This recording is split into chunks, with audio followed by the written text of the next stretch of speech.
Okay, welcome to the second video.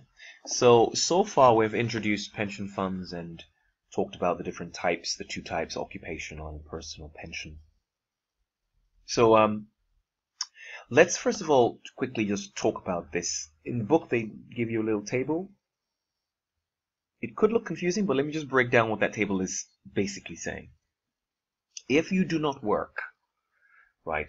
So if you did not work or you did not trade, or let's have the interesting example of being a child and your parents wanted to put some money into a fund for you. If you did not work, you see, because really the idea is that you should only really be able to benefit from the idea of a pension. I mean, a pensions are to do with employment. You know, it's the fact that, so you can't really put money in, as we'll see later on, into a pension from investment funds and gain relief from it. It's very much to do with employment income. So the idea is that it should be there to benefit people who are working. But the government say you might be, whatever, you might be at home, whatever it is.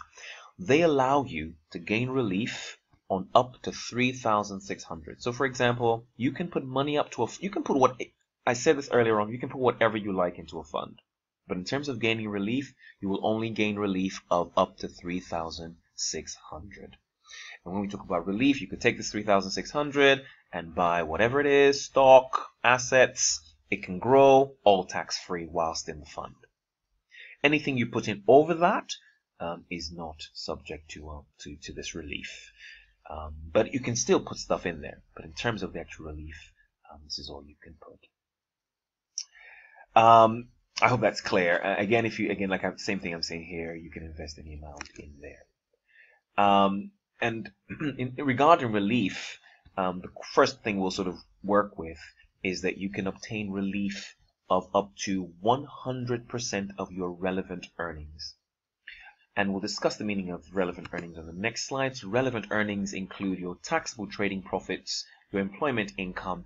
And I mentioned this some time ago when we talked about this idea of profit from furnished holiday lettings, when we were talking about the difference between why we didn't put this with property income per se, why this was actually trading income. You remember we said that if you had like a flat or something along those lines and you just had a flat or a room in a flat, we would apply the basic premise of just being property income. You're renting out a room, it's not a trade. But if you actually buy a few flats and you actually let them out as furnished holiday lettings, and we talked about the 105 days, they should be available for a certain period of time, and they should be occupied for 105 days. I believe it was 210 days they have to be available for.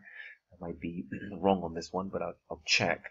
So the key point is that they have to be available for a certain period of time, and this really counts, if you like, as trading income. Ultimately, it starts to count as trading income. But if you just rented a flat, that wouldn't count as trading income. That would count as property income.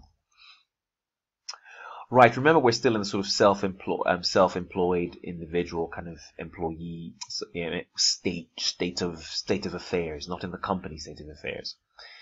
So these three things you can put. They're basically telling you what the government is saying is, you know what, you can put literally everything you earn into your pension, and you will gain relief on it. Well, still subject to one or two things that we'll see later on, but ultimately you can do all of this, and if you want.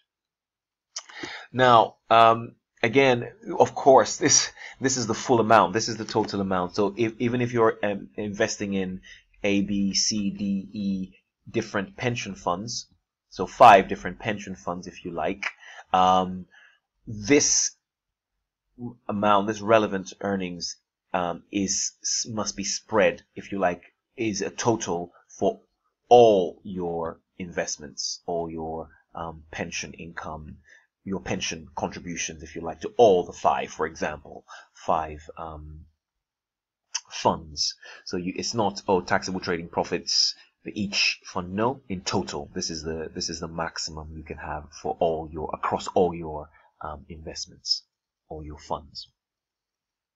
And that's what I'm talking about. So including, if you like, occupational and personal, that's a total.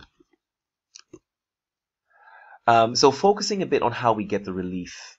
Now, critical, we'll do some examples in a second, but if you remember, what I need you to do is to go back and remember your gift aid.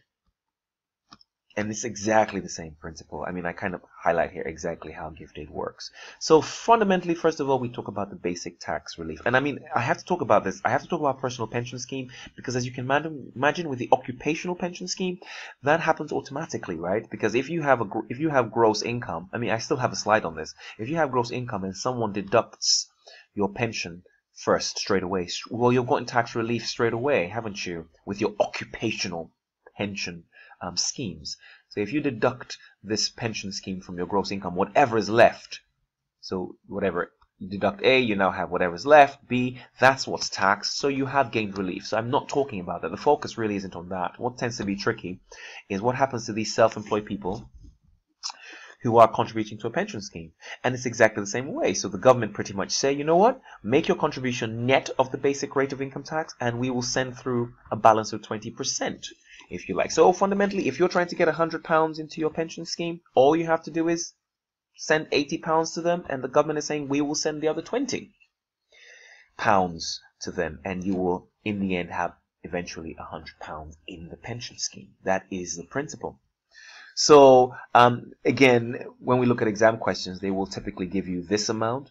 So if you're trying to work out, well, how much should I contribute? Well, take 20% of that, if you like, and then deduct that and only send just the balance, if you like, or the difference. So I'll say that again, like we do with like we do with gift aid. If you wanted to give £100 to a charity, all you had to do was send 80, because the government will then send the other 20. So you're pretty much giving 80% of what it is you intend on giving. And in exactly the same format, when we are talking about the gift aid, when we wish, I mean, you're allowed relief at your higher and additional rate, tax rate bands, so to speak. So what the government then do is, because HMRC will not send that extra 20%, what they do is to extend your band, if you like. I mean, if I go back again, if I want to give you another £20, for example, because you're a 40% taxpayer, well, I have to extend your band by 100, don't I? Because if I extend your band by 100, the amount of income that gets taxed at 40% falls to being taxed at 20%, and that's how you get that relief.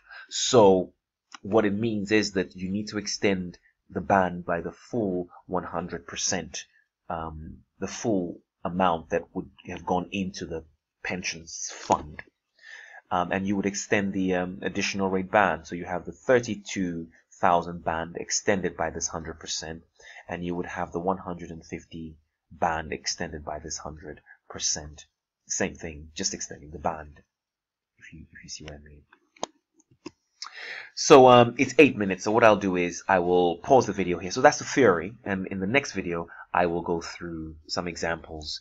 This example is in your textbook, chapter 10, page 367, so you can follow it on there as well. I'll just do that. So in chapter 10, page 367. Some examples to just kind of go through how we actually work out what amount we need to advise our clients to donate if they wish to arrive at these pension fund gross contributions. Okay, great stuff. I will see you in the next video.